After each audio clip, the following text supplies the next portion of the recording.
Ang bawat relasyon sa mundong ito ay hindi natin alam kung may katapusan. Tulad nga lang po sa pangyayari sa relasyon ng ating hinahangaang artista na sina Daniel Padilla at Catherine Bernardo.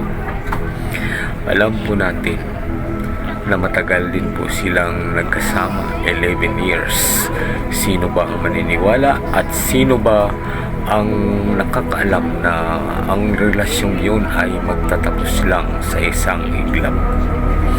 Mga kababayan, kahit kaninong relasyon, kahit sino pa man, ay hindi natin alam ang biwas. Hindi natin alam kung kailan magwawakas. Sinasabi natin may forever, pero hindi natin alam kung kailan ang forever. Mga kababayan, ang Katniel ay nagwakas na. Hindi na maaring ibalik ang nakaraan. Kahit pa man ang Katniel ay nagkaroon ng supling sa kanilang pagsasama. Ngunit ang tambalang Katniel ay hindi na maaring balikan, sapagkat kung maaring balikan, hindi na magkakasundo. Lagi na lamang may sumbatan. Si Katniel ngayon ay maraming offer sa kanya. Maging sa Korea ay may offer sa kanya at makikipagtambalan doon sa mga sikat na artista sa Korea. Ngunit si Daniel, hindi natin alam. Nagbunga ang paghiwalayang Daniel at Catherine dahil sa pagpasok sa buhay ni Daniel ni Andrea Brillantes. Napabalita nga na buntis daw ni Daniel si Andrea at sinawing palad ito at ito ay nalaglag o kaya ay nawala. Ganun na lamang daw ang hinagpis ni Daniel Padilla dahil nawala ang kanyang anak kay Andrea Brillantes di umano. Ayon pa sa mga source na gano'n na lamang ang sama ng loob ni Daniel Padilla sa nangyari sa kanyang anak kay Andrea Brillantes. Sa kabilang dako, di umano ay ibininta na ni Catherine Bernardo ang bahay ni Daniel na noon ay pinagpisan nila sa loob ng 11 taon.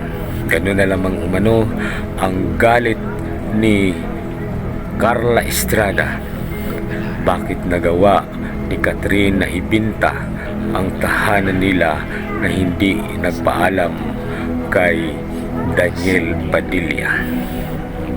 Balita din na bininta na lang ni Catherine Bernardo ang bahay dahil napakalaking utang di umano si Carla sa ina ni Catherine Bernardo.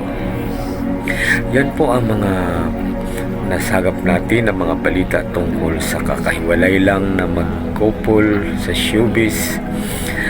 Ang balitang showbiz, sumasa inyo ito po si Don Pipot, ang inyong kaibigan. Sana po ay inyong suportahan ang aking channel at huwag po ninyong kalimutang mag-subscribe, mag-like and share. I-share po ninyo para dumami po ang aking subscribers and viewers.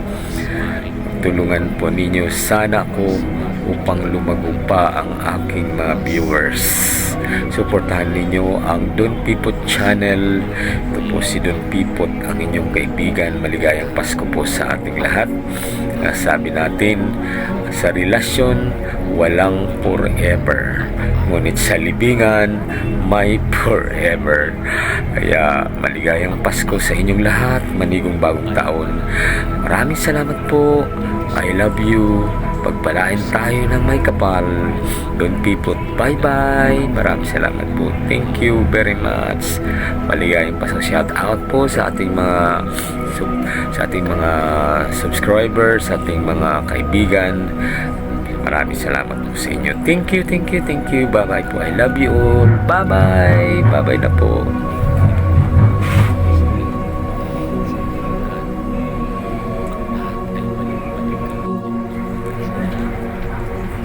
Ang bawat relasyon sa mundong ito ay hindi natin alam kung may katapusan. Tulad nga lang po sa pangyayari sa relasyon ng ating hinahangang artista na sina Daniel Padilla at Catherine Bernardo. Alam po natin na matagal din po silang nagkasama, 11 years. Sino ba ang maniniwala at sino ba ang nakakaalam na ang relasyong yun ay magtatapos lang sa isang iglap? Mga kababayan, kahit kaninong relasyon, kahit sino pa man, ay hindi natin alam ang bukas. Hindi natin alam kung kailan magwawakas. Sinasabi natin may forever, pero hindi natin alam kung kailan ang forever. Mga kababayan, ang Katniel ay nagwakas na. Hindi na maaring ibalik ang nakaraan.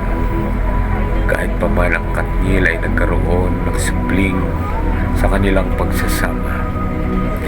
Ngunit ang tambalang Katniel ay hindi na maaring balikan, sapagkat kung maaring balikan, hindi na magkakasundo.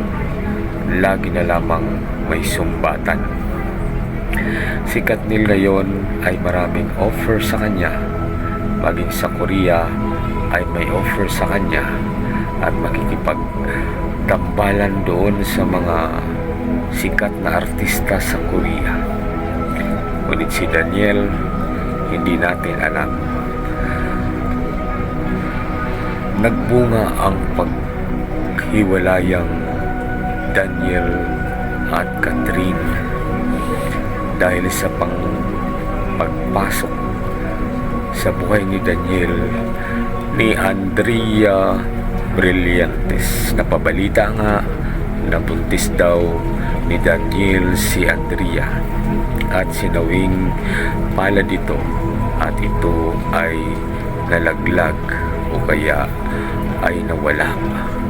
Ganun na lamang daw ang hinagpis ni Daniel Padilla dahil nawala ang kanyang anak kay Andrea Brillantes di umano. Ayon pa sa mga source na ganun na lamang ang sama ng loob ni Daniel Padilla sa nangyari sa kanyang anak kay Andrea Brillantes. Sa kabilang dako, di umano ay bininta na ni Catherine Bernardo ang bahay ni na Daniel na noon ay pinagpisa nila sa loob ng 11 taon. Ganun na lamang umano ang galit ni Carla Estrada. Bakit nagawa ni Catherine na ibinta ang tahanan nila na hindi nagpaalam kay Daniel Padilla? Kaya balita din na pininta na lang ni Catherine Bernardo ang bahay dahil napakalaking utang di umano si Carla sa ina ni Catherine Bernardo. Yan po ang mga nasagap natin ng mga balita tungkol sa kakahiwalay lang na mag-couple sa showbiz. Ang balitang showbiz sumasa inyo. Ito po si Don Pipot, ang inyong kaibigan. Sana po ay inyong suportahan ang aking channel at huwag po ninyong kalimutang mag-subscribe, mag-like and share.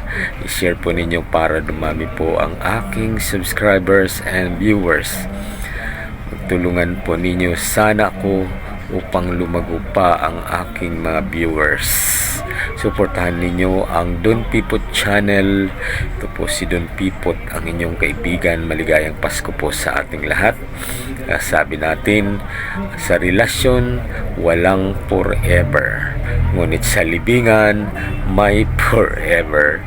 Kaya maligayang Pasko sa inyong lahat. Manigong bagong taon. Maraming salamat po. I love you. Pagpalain tayo ng may kapal.